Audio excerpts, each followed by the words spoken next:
So it's really interesting looking at what ZSA are doing in terms of adding accessories to support the Moonlander product. So obviously it's, it's a big keyboard with lots of keys, and I think a lot of people like myself are finding as they work with these custom keyboards, there's a kind of interest in reducing the number of keys that you use as you start customizing your own layouts, and that means you're taking keys out and you're left with these blank holes, and it's kind of annoying to have these blanks. So ZSA have actually now released a product called the Zip Kit that lets you put blanks on those spaces and just neaten up the whole thing if you're using a smaller layout. So there isn't really a great deal that I can say about this. It's very simple little accessory, just basically little plastic covers, and it comes in the black or the white, and they say on the website there's a difference in the kind of way the light will shine through that. The white is more diffused, I think, and the black allows the sort of bulb itself to be slightly more visible, but obviously you probably want to stick with the plastic that matches the colour of your board. And it also comes with these little blanking blocks to fill in the gaps if you want to take your wrist supports off as well.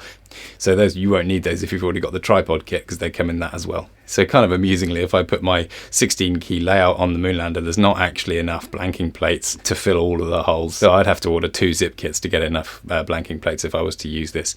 Obviously, I think by the time you get to 16 keys on a layout, if you want to take it that far, you're probably sort of starting to think about a different keyboard from the Moonlander anyway. But this is a great kind of kit to work your way down to a slightly smaller layout. You might just want to get rid of a row or a column or something like that around the outside. So the zip kit also includes a great little extra set of keycaps, because the Moonlander doesn't include any of the kind of modifier keys or shift keys or anything like that. Those ones are all just blanks, which I actually really like. I'd go for the full set of blanks if I was going to do this, just because I found when I was changing layouts all the time, if you want to move around the keys to match your layout, it's quite tedious, whereas actually, we're not looking at the keyboard when we're typing anyway, so it's easier just to get blanks, I think. Then you haven't got to physically move the keycaps around all the time. But if you prefer that, then the zip kit's got some options for you there too. But it's great to see them really encouraging this sort of ultra customization approach with a keyboard like this, because I think that's really sort of where these things really start to shine.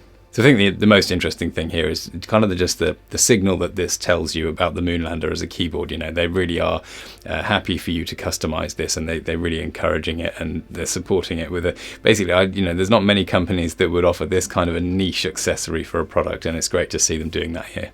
So I'd love to hear from you if you're using a smaller layout on your Moonlander, and if you're interested in getting the zip kit to sort of fill those holes that you've left. What kind of key counts have you got your layouts to? Let me know down below, that'd be great. So liking, sharing, commenting, subscribing, all of that stuff really helps the channel and helps other people find these videos. So super appreciated if you do all that, and hopefully see you in the next video.